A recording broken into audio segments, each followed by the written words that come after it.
All right, second graders, we have our clay project back and we're thinking about those textures and forms as we add color. I'm gonna start with the bigger brush, the brush that has more hair. I'm gonna use green on my leaf. And when I paint back and forth with green, you'll notice that I'm missing some of those textures that we talked about.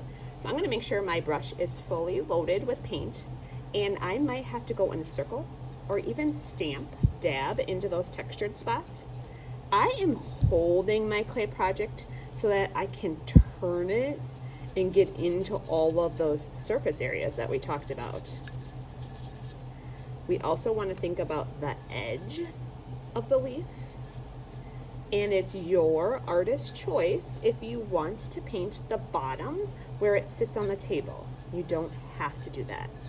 But we did spend a little time talking about mixing colors, so before this paint is super dry, I'm going to put my brush in the water and clean it really well, taking care of the paints at my table. Even when I do that, I still have quite a bit of paint on the edge of the brush. I'm going to wipe it on some paper towel.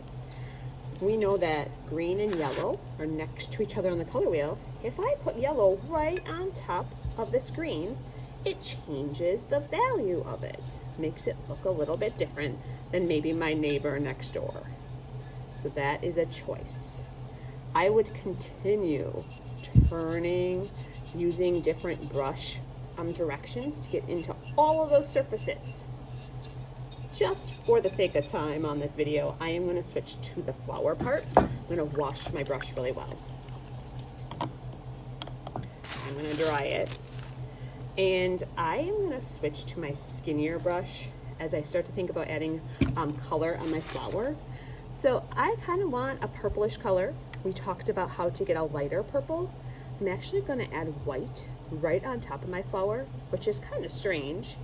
But if I have white and a clean brush and I take just a little bit of purple, maybe even less than that, I could mix a light purple right on my clay.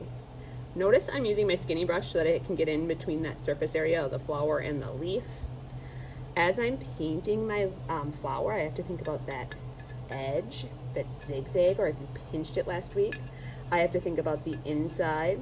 Sometimes I'm using my brush in that circle pattern, or I'm dotting, dabbing, stamping to get into all those texture spots. I am taking my time, making sure that I'm doing nice, neat work, and that this is gonna look like a real flower, that I don't see 20 different colors on my flower or my leaf, that it looks like it would grow outside. All right, you have choices for the inside as well. If you want to do white or yellow or orange, artist's choice. I'm going to go ahead and pretend, if you can pretend to, that I have finished filling this whole lily pad with color. So if I turn the black light on right now, nothing's happening. As soon as some friends are finished with those regular paints, I'm going to pass out a tray of the glow in the dark paints.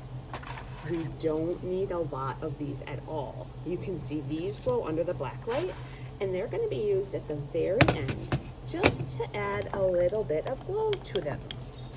So you get to decide. Maybe I'm going to use a little green, and I might just paint maybe in the texture of my leaf. Maybe you're somebody who wants to add a little bit of blue. We learned that blue and green will look good together. Tiny little bit, I might brush right on my leaf just to add a little glow color to it. So the glow paints are just at the very end to add a little bit of value and glow. I might add, oh, I don't have a purple glow color. Not a problem, maybe a little pink. What if I had pink around the edge of my flower? It still looks like something that could grow in nature. Awesome. The last thing you might want to do, if I had added color in the middle, there's some awesome glow colors that could pop glow in the middle as well. See how just a little bit of glow color makes your project look amazing for our blacklight show. When you're done, these are going in that special spot Mrs. Clary is pointing to right now, and then you're responsible for returning your brushes to the store counter and cleaning up your table spot.